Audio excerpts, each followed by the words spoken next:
বৈশাখ মাসের ব্রত, হরিশ মঙ্গলচণ্ডী ব্রত। ব্রতের দ্রব্য: ফুল, তুলসী পাতা, দুব্বা, আলো, চাল, কাঁঠালি, কলা, মালা, ঘট ও আম পাতা। ব্রতের সময় বা কাল: বৈশাখ মাসের প্রতি মঙ্গলবারে এই ব্রত করতে হয়। সধবা আর বিধবা দুই শ্রেণীর মেয়েরাই এই ব্রত করতে পারে। ব্রতের বিধান: বৈশাখ মাসের কৃষ্ণ ও শুক্লপক্ষের মঙ্গলবারে যথারীতি পূজা ও ধ্যান সহযোগে ব্রত পালন করা উচিত। ব্রতের কথা: এক গ্রামের এক গোয়ালা বউ সেই গ্রামের এক ব্রাহ্মণের সঙ্গে সেই কাটিয়েছিল। এদের মধ্যে ভাবু ছিল। প্রত্যেকবার বৈশাখ মাসে ব্রাহ্মণী হরিশ মঙ্গলচণ্ডী ব্রত করতেন আর গোয়ালা বউ তার ব্রত করা দিতেন। এইভাবে কিছুদিন যাবার পর গোয়ালা বউয়েরও এই ব্রত করার ইচ্ছে হলো।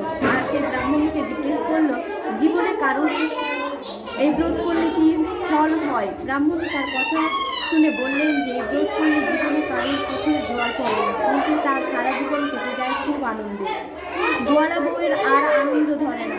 সে ধরে বসলো ব্রাহ্মণীকে আর বলল যে সেও এই ব্রত করতে চায়।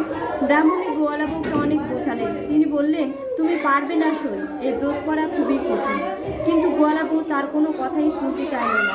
শেষ পর্যন্ত ব্রাহ্মণী বাধ্য হয়ে তাকে ব্রতের সব কথা বলে দিলেন। এরপর বৈশাখ মাস পড়ার সঙ্গে সঙ্গে গোয়ালা বউ এই মঙ্গলচণ্ডী ব্রত করতে আরম্ভ করে দিলেন। এইভাবে দুটো ব্রত করার পরই মা মঙ্গলচণ্ডী তার উপর দয়া হলো আর সঙ্গে সঙ্গে ঐশ্বর্য, সুখ ও সমৃদ্ধিতে ভরে উঠল গোয়ালা বউয়ের সংসার। এর আগে গোয়ালা বউ খুবই গরিব ছিল। এখন তার এত ধন দৌলত হওয়ার ফলে সে কেমন যেন ব্যতিগ্রস্ত হয়ে পড়ল। সহ্য করতে পারল না তার অবস্থার এই পরিবর্তন। এখন খানিক কাঁদবার ইচ্ছে হতে লাগলো তার, কিন্তু যার এত ঐশ্বর্য তার কান্না আসবে কেমন করে? গোয়ালা বউ আবার গিয়ে ব্রাহ্মণকে ধরে বসল আর বলল, সই, আমি এসব সহ্য করতে পারছি না। খানিকটা কাঁদি, তুমি আমায় বলে দাও সই, কি করলে আমি খানিকটা কাঁদতে পারবো? গোয়ালা বউয়ের কথা শুনে ব্রাহ্মণী তো একেবারে আশ্চর্য হয়ে গেলেন। তিনি বললেন, সে কি সই, তুমি কাঁদবে কেন? তোমার এমন সুখের সংসার হয়েছে, এত আনন্দ ভোগ করছো, এতে কাঁদতে আবার কেউ চায় নাকি? এই যে হরিশ মঙ্গলচণ্ডীর ব্রত, এই ব্রত করার ফলে শুধু আনন্দই হয়, কান্নাকাটি এর কাছে আসতে পারে না। আমি তো আগেই তোমাকে বলেছিলাম যে এই ব্রত করা এখন কাঁদতে চাইলে চলবে কেন বলো? গোয়ালা বউয়ের তখন প্রায় পাগলের মতো অবস্থা। সে বলল, আমি কাঁদতে না পেলে বাঁচব না। কথা শুনে গ্রামীণ খুবই চিন্তিত কি বলবেন কিছু ভেবে পেলেন। এমন সময় একটু দূরে একটা চাষের ক্ষেত, সেখানে অনেকগুলো লাউ আর কুমড়ো ফেলেছিল। গ্রামীণ গোয়ালা বউকে বললেন, যাও সে ওই ক্ষেতটা দেখা যাচ্ছে খুব লাউ আর কুমড়ো ফেলেছে, ওখানে ওই খেতে গিয়ে লাউ কুমড়োগুলোকে তুলে নাও আর গাছগুলোকে একেবারে ছিঁড়ে ফেলে দাও। তাহলে চাষিরা খুব রেগে গিয়ে তোমাকে খুব রান্না দেবে, তাহলেই তোমার কান্না আসবে। কথা শুনে ক্ষেতের ভিতরে আসল কাজ কিছু হলো না, বরং ফল মুখে হলো। মা মঙ্গলচণ্ডী গাছের আবার সতেজ হয়ে উঠল আর চাষাদের খুব আনন্দ হলো। তারা গোয়ালা বউয়ের কাছে গিয়ে বলল, মা, তোমার হাতের ছোঁয়া লেগে আমাদের মরা গাছগুলো আবার জ্যান্ত হয়ে গেছে, তুমি মা সাক্ষাৎ লক্ষ্মী। এরপরে গোয়ালা বউ কাঁদবার সুযোগই পেল না। সে তার সৈকে গিয়ে সব কথা জানাল। ব্রাহ্মণী বুঝলেন যে মা মঙ্গলচণ্ডীর দয়াতে এটা হয়েছে। তিনি তখন গোয়ালা বউকে বললেন, দেখো সই, ওই দূরে পাহাড়ের ধারে রাজার হাতিটা মরে পড়ে আছে, তুমি ওখানে গিয়ে হাতিটার গলা জড়িয়ে ধরে কান্নাকাটি করো।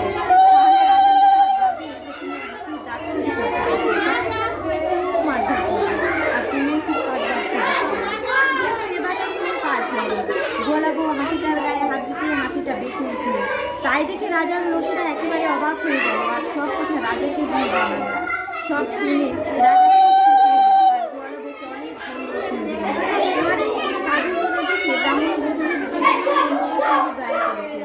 ব্রাহ্মণী তখন বললেন, দেখো শুন, এই এক কাজ করো, কতগুলো বিষের নাড়ু তৈরি করে তোমার মেয়ের বাড়ি পাঠিয়ে দাও, তাহলে নাড়ু খেয়ে তারা সবাই মরে যাবে আর তুমিও থাকতে পারবে। চুয়ের কথা মতো গোয়ালা বউ তাই করলো। কিন্তু নাড়ু অমৃত হয়ে গেল। মেয়ের বাড়ির লোকেরা খেয়ে আর আরো বিষের নাড়ু পাঠাবার জন্য লিখে পাঠালো।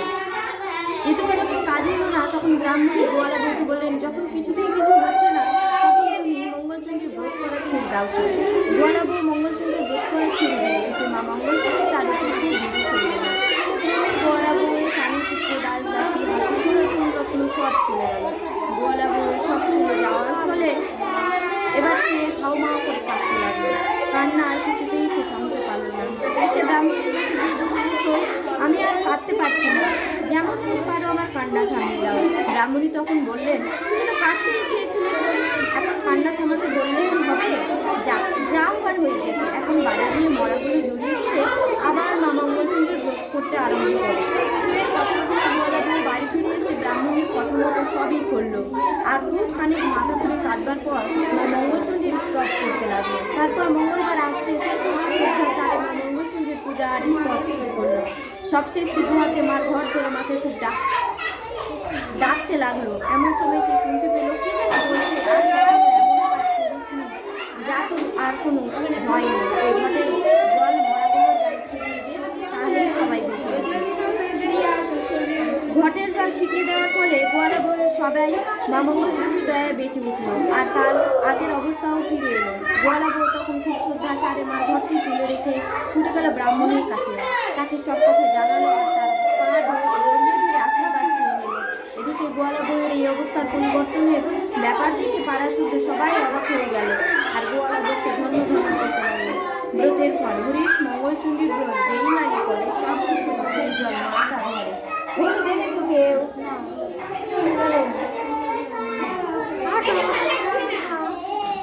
ওদেরকে বলো না কেউ হলুদ নিয়ে আসবে, ওখানে কেউ হলুদ মাখে না, আজকে হলুদ মাখতে হয়।